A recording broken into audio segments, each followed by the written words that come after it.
It starts with a tone I cannot place, a thin high note threaded through the silence like wire under tension. It is not tinnitus. It has edges. It has rhythm. It has the shape of intention. I pause outside the back door of the radio station with my key halfway to the lock, and the tone shifts as if it notices the metal in my hand. It rises a fraction, then steadies. My chest tightens. I look up and down the empty street. The town is still asleep, storefronts dark, the diner sign unlit, the only movement a newspaper page lifting and falling against a curb. I cover one ear, then the other. The tone stays centered in my skull, not in the air. Inside, the hallway smells like dust warmed by electronics. I flick the lights on, and the tone dips as if annoyed. I stop moving. It steadies again. My breath is loud in the emptiness. Nobody else is here. Morning shift starts in 40 minutes. I am early because I like the quiet before the phones begin, before the town pours itself through our lines. I am the board operator. I cue ads, run the cart machine, take calls when the host needs a break. It is not glamorous, but it is predictable. Predictable is the closest thing I have to safe. The tone follows me into Studio B. I sit at the console, touch the faders, check the meters. Everything looks normal. I open the mic channel. The tone gets louder. I snap the mic off. It fades. My mouth goes dry. I turn the mic on again. The tone swells immediately, a needle of sound pushing behind my eyes. I pull my phone from my pocket and open a decibel app. Ridiculous but desperate. The screen shows nothing but the room tone. No spike, no sigh. I laugh once, under my breath, and it sounds wrong in the empty booth. The station phone rings, sharp and sudden. I flinch so hard my chair squeaks. I answer with my practice comm. WNRD, you are on the line. Silence. Then breathe in.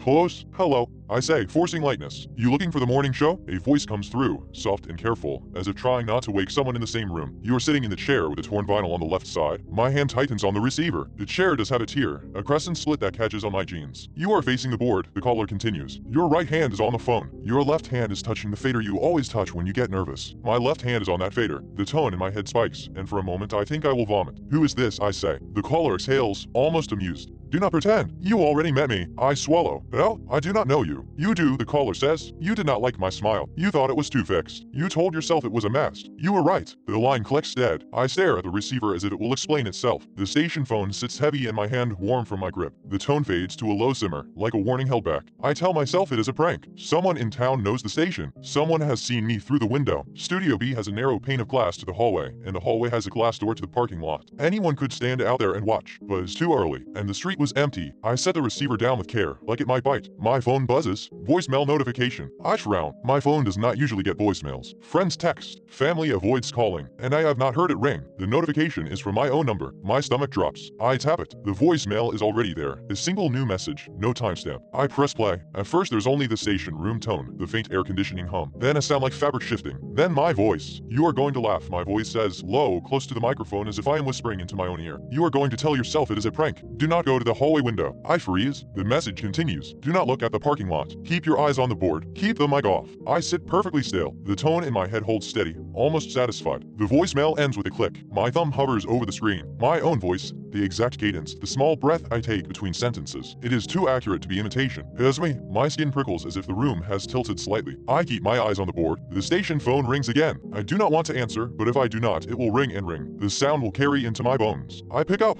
WNRD. A different voice, an older woman, shaky but clear. I am in my kitchen. I keep hearing you. I blink. Mom, this is the station. I know, she says, impatient, as if I'm slow. But I am telling you, I keep hearing you. I turned on my radio and it is off. No power, but I hear you like you are in my cabinets. I glance at the console, at the on-air light. It is dark. What do you hear? I asked. The woman swallows audibly. I hear you breathing, and I hear someone else breathing with you, like they are matching you. The tone in my head sharpens on the word matching. Where are you? I asked. She hesitates. Alone, near the old church. That is not far. Everyone in town is not far. The town is a handful of streets and the river that cuts it. I'm not on the air, I say. I know, she whispers. That is the problem. I think the station is listening back. The line goes quiet. I wait, breath held. Then she says, also, you are in a small room. There is a window behind you. You are not looking at it. My neck stiffens. I keep my eyes down. The woman continues, voice trembling now. Someone is standing in the hallway. They are just out of view. I can tell because the light changed like a shadow crossed the window behind you. The tone in my head becomes a blade. I force my voice steady. Mom, I need you to tell me what you see. I cannot see you, she says, but I can hear the room you are in. That is what I'm saying. When I close my eyes, I can hear the size of it. I can hear the glass. I can hear the way your chair creaks. I can hear the way you are trying not to move. Her breathing turns wet. I hear the other person too. They are smiling. I can can hear it. I know that sounds crazy. I feel my mouth twist involuntarily, as if my face is reacting to a face I cannot see. The woman makes a small sound, almost a sob. They are leaning closer to you. I think they are looking at the back of your head. The voicemail warning flashes in my mind. Do not go to the hallway window. Keep your eyes on the board. I keep them there. The station phone line clicks. My phone buzzes again. Another voicemail notification from my own number. My hands shake as I open it. The new message has replaced the last one. It is not in a list. There is only one message, like the box is being rewritten. I hit play. My voice again, but strained, like I am speaking through clenched teeth. Do not turn around. The callers are not guessing. They are being shown. Someone is using you like a transmitter. A pause, a soft thump, like a hand on glass. Then my voice whispers, he is in the hallway. He is waiting for you to look. The message ends. I stare at the dark mic switch. I can keep it off. I can keep my eyes on the board until daylight fills the building, until other staff arrive. But the building is old. It has corners. It has doors. It has a hallway that leads to the bathroom and the storage closet and the back exit. He could be anywhere. The tone in my head pulses slowly, patient as a heartbeat. The on-air light flickers once. I did not touch anything. The mic channel meter twitches, a thin green line, then goes still. I lean closer to the board, listening. The headphones sit on their hook. I do not put them on. I do not want to invite sound deeper. The station phone rings again. I answer because my body moves on habit. WNRD. A man this time.